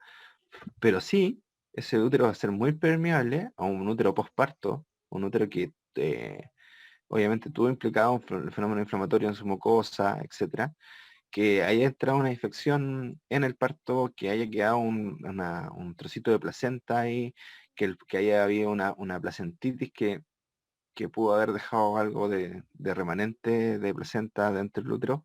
Y ese útero postparto va a ser un útero que sí va a ser muy fácil o sea, que las bacterias van a poder atravesarlo muy bien, o la endotoxina, y puede generar problemas importantísimos, ¿ya? De hecho, yo le nombraba la pleuroneumonía y la retención de placenta son una de las causas infecciosas como más directamente correlacionadas con la meningitis, ¿ya? Que eso lo vamos a ver cómo se relaciona entre endotoxemia y estos problemas con la laminitis en medicina 2, ¿ya? Eh, bueno, a lo que voy, sin perderme mucho. Como les digo, en estos casos de que haya este acúmulo bacteriano, normalmente ustedes dentro de su terapia es fundamental, pero fundamental aparte que hagan toda la terapia, toda la terapia sistémica que hablábamos, de apoyar con vasopresores, de apoyar con fluido. Aún, como ahora recién estamos hablando de toxemia, no me ha hablado de antiinflamatorio, ni antibiótico, ni nada de eso. Eh, pero es fundamental, sí o sí, que aparte de hacer esa terapia sistémica, ustedes generen el drenaje, ¿ya? En la pleuroneumonía hablamos del drenaje pleural, en estas retenciones de placenta, el lavado uterino, etcétera, ¿ya? Hay que arrastrar esas bacterias de ahí, hay que sacarlas de ahí, ¿ya? Como les decía, los lipopolisacáridos, normalmente de esta bacteria gram negativa, están compuestos en tres partes, que esta es la endotoxina propiamente tal. Tiene una parte A, una B y una C, ¿ya? Una que es, como son lipopolisacáridos, o sea, también están en las membranas, están entre ¿cómo se llama? Los fosfolípidos. Estos polisacáridos tienen una parte que es intracelular, una parte que es intramembrana y una parte que es perimembrana, ¿cierto? Que es la parte C. Normalmente, la parte C.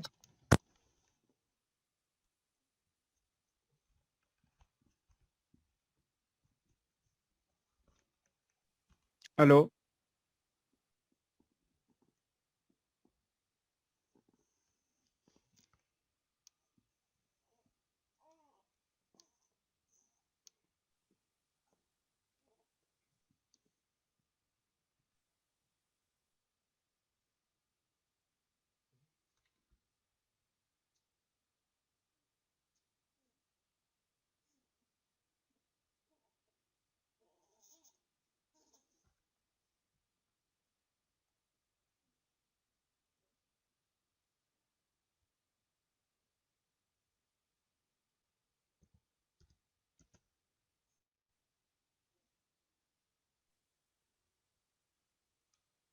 Profe, se le cayó el micrófono al parecer.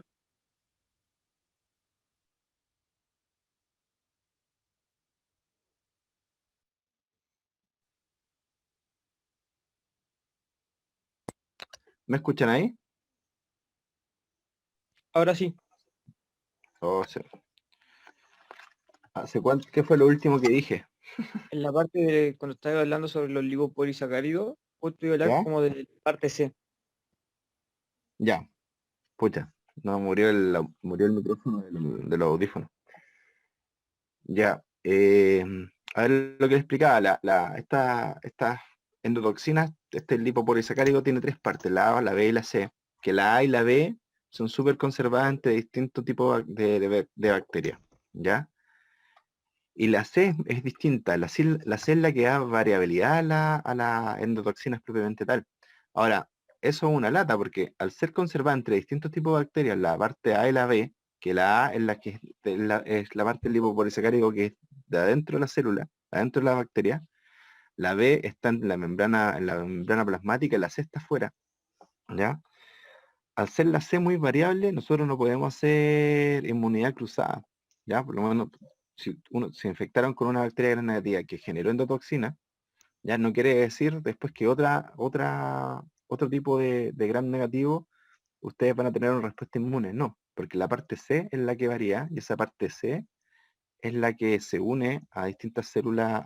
La vamos a ver cómo se genera la infección, pero cómo se genera el daño, cómo se une a distintas células. ¿Ya?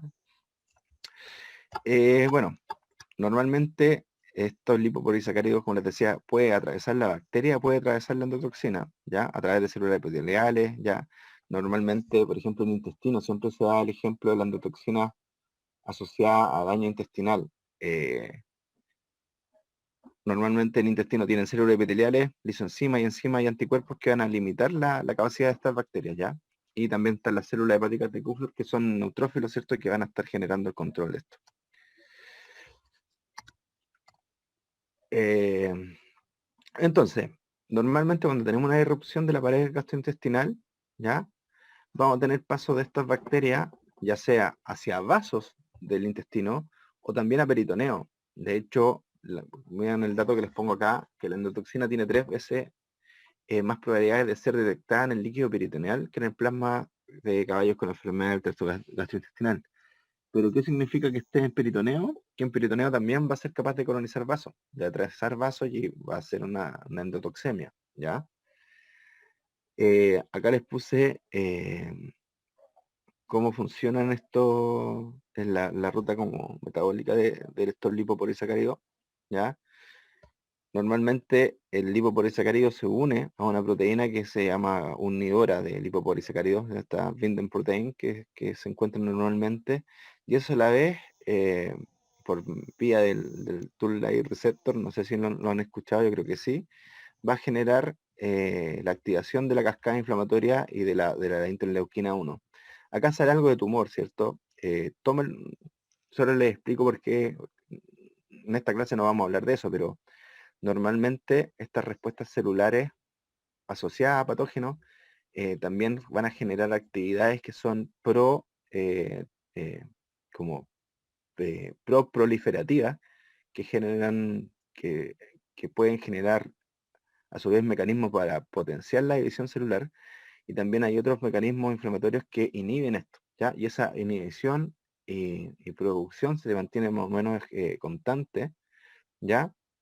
Pero no es el objetivo de la clase. Aquí yo solo les mostraba que este lipopolisacárido, al final, para cuando se activa en las membranas de distintos tipos celulares, cuando se puede unir por esta proteína, al final me genera la activación del factor en el capa beta, ¿cierto?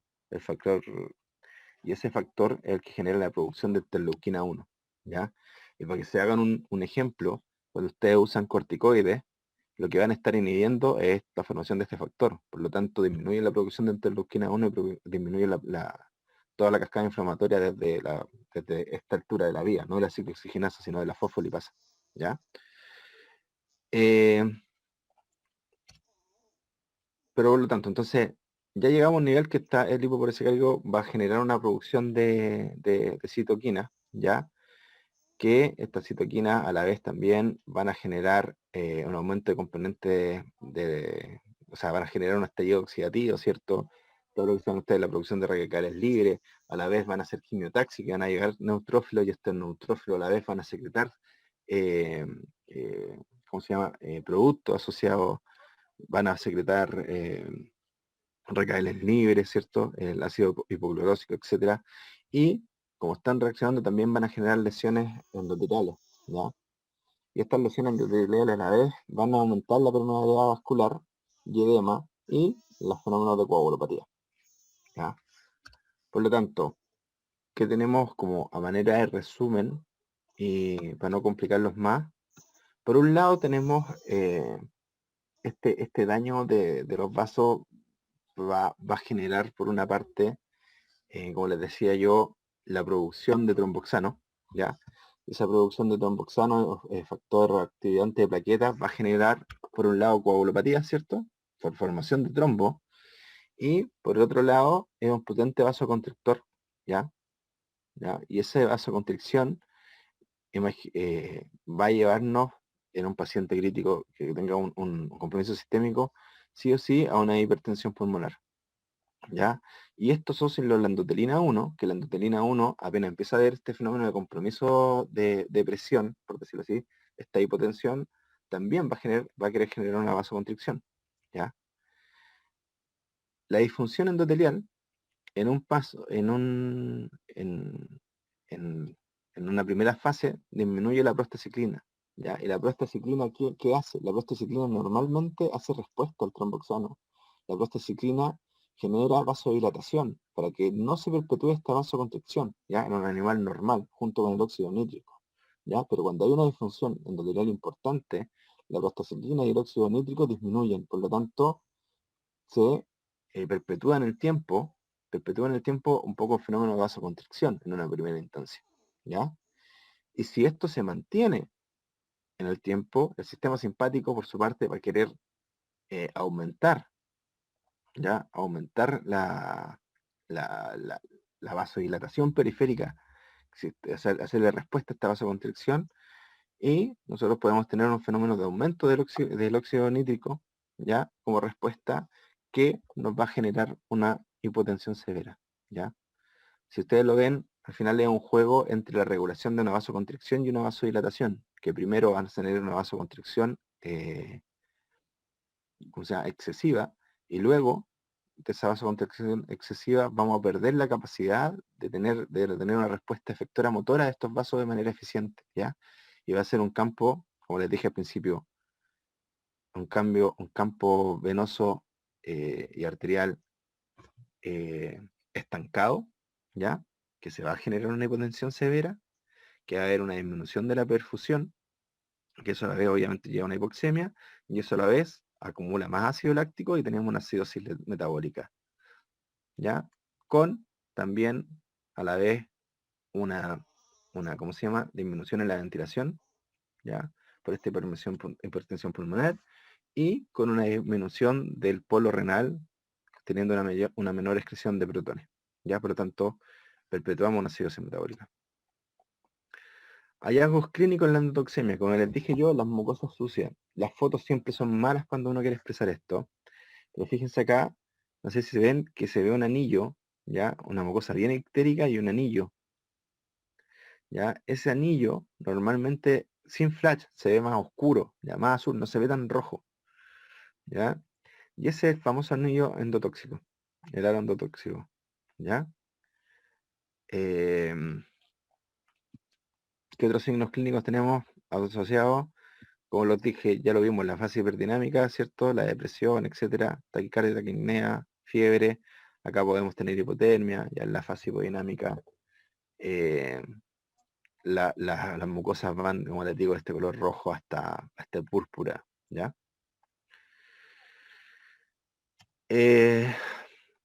A ver, ¿qué podemos encontrar como hallazgos clínicos? El análisis de gases es fundamental, porque nos puede hablar del compromiso del lactato, nos puede hablar de la capacidad de extracción de oxígeno, que ya lo vimos, el hemograma, el hemograma más que perfil, el hemograma a menudo van a tener leucopenia, neutropenia, desviación a la izquierda, ¿ya? Después pueden tener leucocitosis, neutrofila, lo vimos la otra vez en detalle, por ejemplo en respiratorio, es muy similar, como la jugada siempre que pasa con el fenómeno infeccioso. Primero tenemos una leve neutrofilia, después una neutropenia asociada a demarginación, luego otra neutrofilia, y después al final podemos tener esta desviación a la izquierda con no regenerativa, con ¿cómo se llama? Con formas inmaduras muy predominantes, asociada a una respuesta exagerada a nivel de producción de anticuerpos, o sea, de células blancas, ¿ya? La gasometría, como dijimos, podemos tener hipoxemia, los caballos a menudo desarrollan hipertensión, ¿cierto? Arterial, tratando de compensar, seguido de una fase hipodinámica, eso ya también lo hablamos. La hipertensión arterial pulmonar, lo que les decía por el tromboxano, ¿ya? Y el diagnóstico tentativo de endotoxemia generalmente se hace en base a los signos clínicos, los datos clínicos patológicos y el proceso de enfermedad primaria más probable, ¿ya?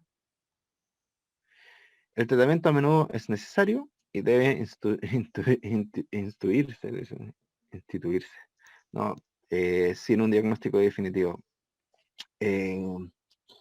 Claro, muchas veces para nosotros es re fácil hablar en la teoría de que tienen que tratar de siempre identificar bien a la gente que está generando problemas, etcétera. Muchas veces en terreno te van a tener todos los signos, van a tener fiebre, van a tener estas como cosas horribles, eh, pero su capacidad de obtener información y de hacer un buen examen clínico los va a llevar a donde se está generando el problema primario. Como les decía, no sacan nada con hacer mantención si es que, por ejemplo, tienen una retención de placenta y no hacen los lavados uterinos. Si no hacen los lavados uterinos, esa yegua se va a morir, ¿ya? O si la pleuroneumonía no sacan el drenaje pleural, etcétera, ¿ya?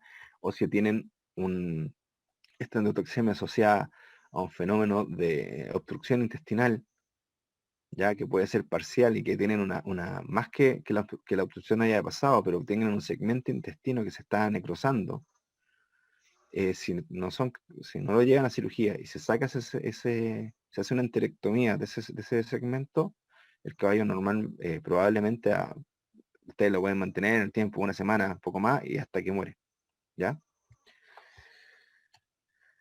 El tratamiento, les digo, normalmente les dije sacar la enfermedad primaria, ¿ya? Acá les puse, por ejemplo, una enfermedad gastrointestinal, se puede arrastrar, por ejemplo, si hay una colitis infecciosa, algo así, con carbonactidad o con esmestita, ¿ya? Una enterectomía del segmento isquémico, etcétera. Si es pleuroneumonía, absceso, ya saben ya cómo se hace, lo mismo que la placenta retenida, etcétera. El apoyo médico, ya lo hablamos, la fluidoterapia, la administración de antibióticos importante. Ahora, obviamente la elección de antibióticos, si ustedes sospechan de una endotoxemia, claro, yo les digo siempre tienen que sacar una antibioterapia de amplio espectro hasta que llegue a su resultado del cultivo antibiograma. Pero si yo estoy sospechando una endotoxemia que sé que la mayoría o sea, que los organismos que lo generan son gran negativos, normalmente mis fármacos de primera elección, de antibiótico de primera elección, van a ser más eficientes contra gran negativo, ¿ya? Entre eso, la amicacina, la gentamicina, son fármacos útiles, ¿ya? Ahí les puse un ejemplo, que la amicacina se genera se ha visto que genera menor TNF que beta-lactámico. Beta-lactámico obviamente van a tener menor efectividad contra gran negativos que con una gentamicina, ¿ya? Pero también, a la vez, la amicacina se ha visto que genera menor respuesta como les comentaba al principio, que a veces ustedes ocupan el antibiótico y son capaces de generar una gran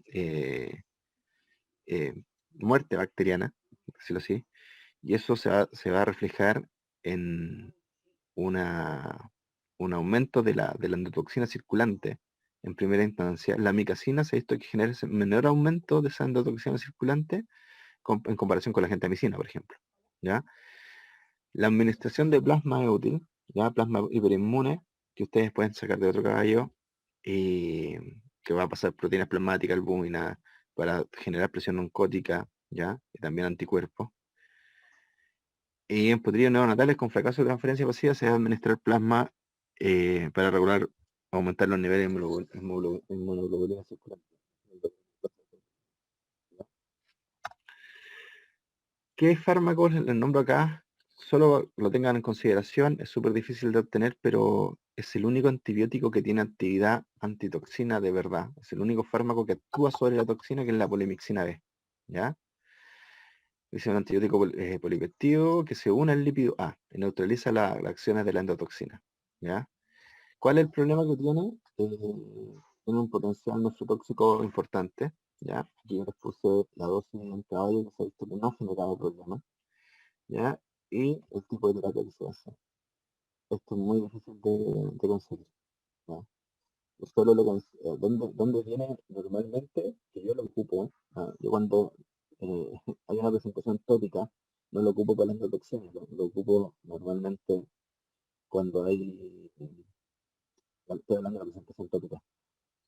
Son los ungüentos o la gotita oftalmológica. Hay algunos que vienen con polimixina, otros dicen naumicina, ciprofloxacino, etcétera. Yo, cada vez que he tenido úlceras que están contaminadas, lo que me ha dado mayor efecto son estos fármacos que vienen con polimixina B. Ya, porque muchas veces pueden tener un gran negativo y muchas veces el daño de la toxina es el que está generando mayor daño en la úlcera, ya, mayor daño en la córnea. Entonces, cuando yo he ocupado polimixina B, han andado súper bien, ¿ya? El antiinflamatorio. Tipo antiinflamatorios tenemos nosotros disponibles el ketoprofeno, la fenilbutazona, el fluoximilumine, Firocoxib, que es un COX-2 selectivo también, que se ocupa ahora. Pero ¿qué es lo importante? Yo les pongo datos acá, porque siempre también está en la palestra. Ustedes leen un paper hoy día, puede decir una cosa, mañana decir otra cosa, ¿ya? Sobre, por ejemplo, el fluoximilumine, que hay gente que no lo ocupa en endotoxemia, hay gente que sí. Bueno, yo les pongo los datos objetivos nomás comprobados, no de papers nuevos que no tienen mucha base, pero les pongo los que ya se han visto hace harto tiempo, que por ejemplo el fluoximilumine a dosis de 0,25 miligramos, o sea, eso es un cuarto de la dosis normal. Ya la dosis de analgesia es de 1 miligramo, ¿ya? Acá un cuarto de dosis disminuye las concentraciones de eicosanoides y atenúa los efectos hemodinámicos y reduce la acidemia láctica. Eso se ha visto, ¿ya? El ketoprofeno y el fluoximilumina ambos disminuyen tromboxano, prostaglandina, el factor necrótico tumoral alfa y factor tisular. O sea, disminuyen todos estos mediadores inflamatorios que nos pueden generar, de manera efectiva los disminuyen, que nos pueden aumentar nuestro daño asociado a un CIRS en una endotoxemia. ¿Ya? Y a la vez también están los antioxidantes, que, claro, como hablábamos, control de radicales libres, está el dimetil sulfóxido, que ya lo hablamos, parece, en respiratorio. Pueden ocupar vitamina C, ¿cierto? Vitamina D, N-acetilcistina. Ya les dejo las dosis ahí y que lo vean. La pentoxifilina también está. La pentoxifilina es un fármaco que se usa, ya, lamentablemente aquí en Equino no está la presentación endovenosa, ¿ya? ¿Y cuál es la función que tiene? A ver, es un derivado de la metilxantina, ¿ya? Que es un agente reológico, o sea, mejora el flujo sanguíneo capilar, ¿ya? Reduce la viscosidad del eritrocito y aumenta, o sea, la viscosidad de la sangre y aumenta la deformabilidad de los eritrocitos, pudiendo irrigar zonas que estén más periféricas, pequeños capilares. Ahora, eso es un beneficio. Y lo otro, que inhibe bastante bien el sector necrótico tumoral alfa, ¿ya? Disminuye las concentraciones de tromboxano, o sea, ya está disminuyendo la hipertensión pulmonar, ¿ya?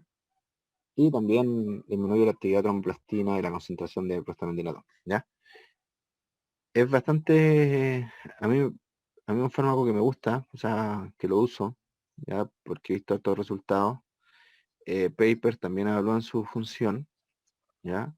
Y lo otro es que el único problema, como les decía acá, que está solo en comprimidos y no en presentación endovenosa, es que tiene una menor biodisponibilidad por la administración oral, ¿ya? Pero si ustedes buscan papers que se han probado fórmulas orales, saben que una dosis efectiva va en el rango de los 8 a 10 miligramos cada 12 horas, ¿ya? Esta grasita vienen 30 comprimidos y hay un peso promedio de 400 kilos, son como 9 comprimidos cada 12 horas. ¿Ya? Bueno, y los corticoides los dejo al final, pero son quizás una parte importante de la terapia. Mucha gente le tiene miedo a los corticoides porque obviamente si uno lo usa mal puede generar problemas endocrinos de base y también siempre está el temor a la disminución de la respuesta inmune. Esa es para llegar a generar una inmunodepresión asociada a corticoides, normalmente no va a ser una administración única, ¿ya? Tendría que ser una administración sostenida en el tiempo.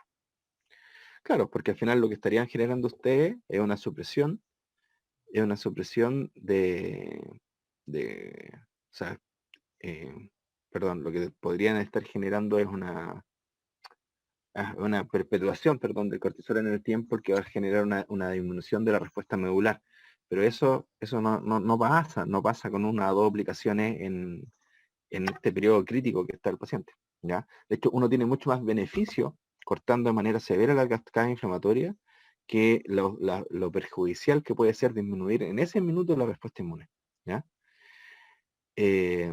Lo digo, los corticosteroides ejercen una serie de efectos beneficiosos que lo hacen potencialmente útil en el tratamiento de endotoxemia, incluida la inhibición de la fosfolipasa 2, etcétera, disminuyen la interleuquina. ¿Por qué no? Por la inmunosupresión y la lento desarrollo de la meningitis. Vamos a hablar en medicina 2, pero el desarrollo de la meningitis asociada a corticoides, experimentalmente con cargas muy groseras, se podría generar una laminitis, ¿ya? La dosis de dexametasona requerida para el nivel de síntesis se ha visto que es aproximadamente 3 miligramos por kilo, ¿ya? Que excede las dosis recomendadas, pero se ha visto que tiene efectos beneficiosos en la endotoxina, ¿ya? Chicos, dudas.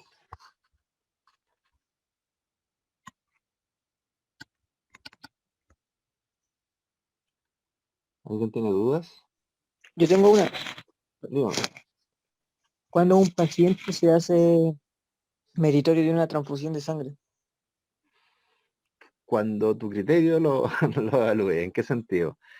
Pero ¿por qué me preguntas, por ejemplo, en este tipo de pacientes que vimos, cuándo usarías tu sangre o cuánto usarías respecto a su VGA? En respecto a en los shocks, como por ejemplo, ya en un shock de hemorrágico Ujú. con pérdida masiva y herida ¿Ya? abierta, yo creo que usaría, por temas de que está perdiendo Es- sangre y con el líquido no voy a cubrir los requerimientos de la sangre. Claro. No, sí, mira, perfecto. Lo que pasa es que, como te digo, a ver,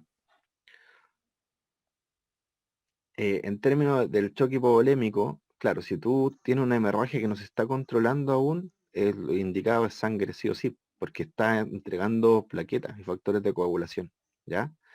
Ahora, en términos generales, también, porque te puedo hacer la otra pregunta, te dicen, ya, pero, ok, tuviste una hemorragia, y, y me pueden decir, espero que compense si yo siento que se está formando esta coagulación, espero que compense y cuánto tiempo esperar antes de hacer la transfusión. Si puede hacer una transfusión de sangre entera, mejor, porque se ha visto que más o menos con un litro, 1 o 2 litros que se transfundan, tú tenés repunte en el VGA de 5 a 10 puntos, ¿ya? De hecho, esta yegua de la foto en la facultad, se lo dan. Y esta yegua estaba con un VGA de 12 antes de la transfusión, y el otro día ya estábamos hablando de un VGA de 18, la que transfundimos como 2,5 litros, ¿ya? Y se mantuvo en el tiempo ella y siguió y empezó a remontar súper bien. Entonces, si no me pregunta en caso de shock, claro, la indicación más, como más, eh, o en el caso que es más necesario, justamente en casos que hayan habido hemorragia más o menos importante. ¿Ya?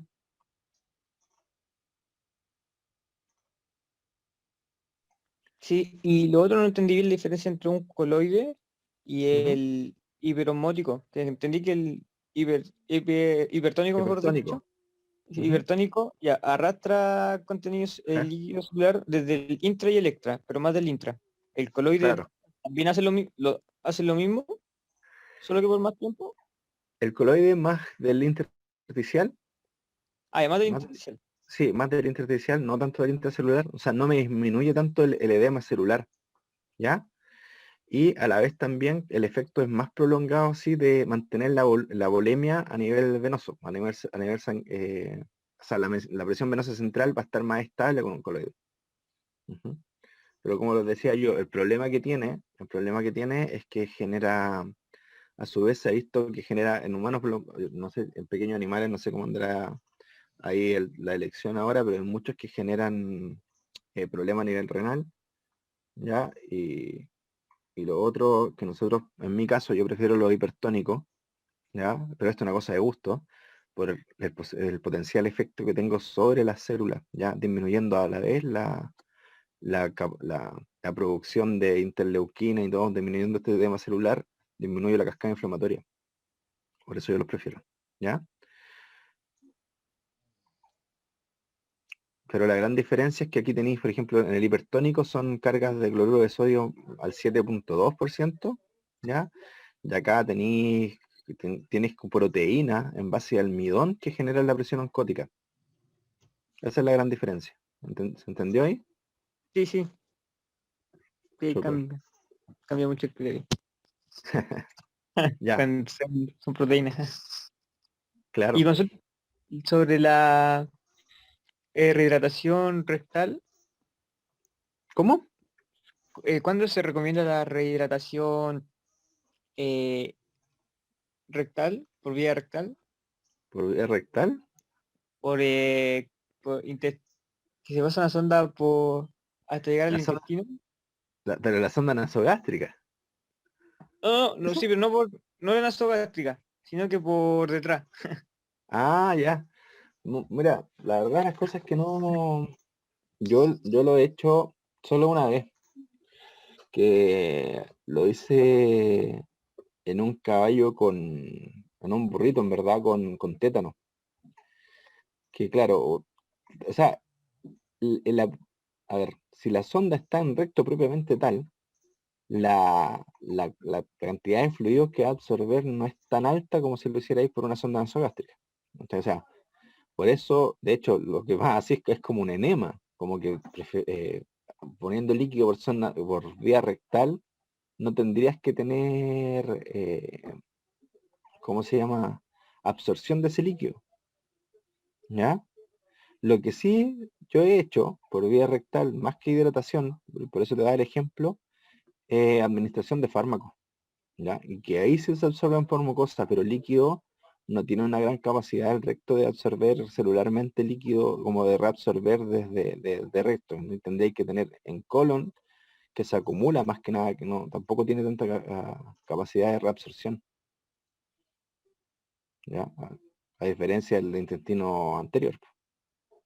¿Se entiende? Sí, ¿Sí? Pero no es una vía que elija la administración de líquidos. Yo por lo general lo único que hago por vía rectal es la administración de fármacos, y le digo en el caso de un tétano porque no me podía asegurar, era tan avanzado el tétano que el pobre no podía, no estaba no iba a deglutir esos fármacos. ¿Mm? Eso. Ahora, no sé si lo leíste en algún lado, Ernesto, o es cuando nos veis nosotros poniendo las sondas por vía rectal, no, es que una vez vi a principio del año pasado ¿ah? una charla sobre eso. Pero sobre diarrea. No me acuerdo ya, tendría que buscar como el título. Sí, es que había una, lo que pasa es, hay una que cuando hay enterocolitis y todo, lo que hacen también, a lo mejor si lo viste en eso, estamos hablando, ¿viste el tema de la transfaunación? Que sacan como, se hace una especie de lavado de flora de restos de heces y también se introduce por vía sonda. No sé si lo has visto. No, eso no, Ah, no ya. lo vi. No, pero la vía rectal de hidratación no tenéis mayores beneficios. Si podía hacerla oral, es mucho mejor, ¿ya? Pero eso. Sí. Lo que se nos ve, para que sepan lo otro, que yo sé que a Néstor le gustan los caballos, pero el resto lo que se ve de repente, que nosotros estamos metiendo sondas por vía rectal y pasando líquido, muchas veces estamos haciendo enema, ya para tratar de hacer vacío de heces, desde la parte posterior del digestivo. Eso. ¿Alguna otra duda? No, yo creo que no, para que se vayan a estudiar el ratito que les queda.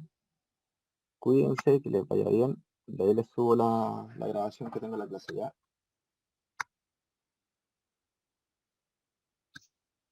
Ok, que estén bien, cuídense.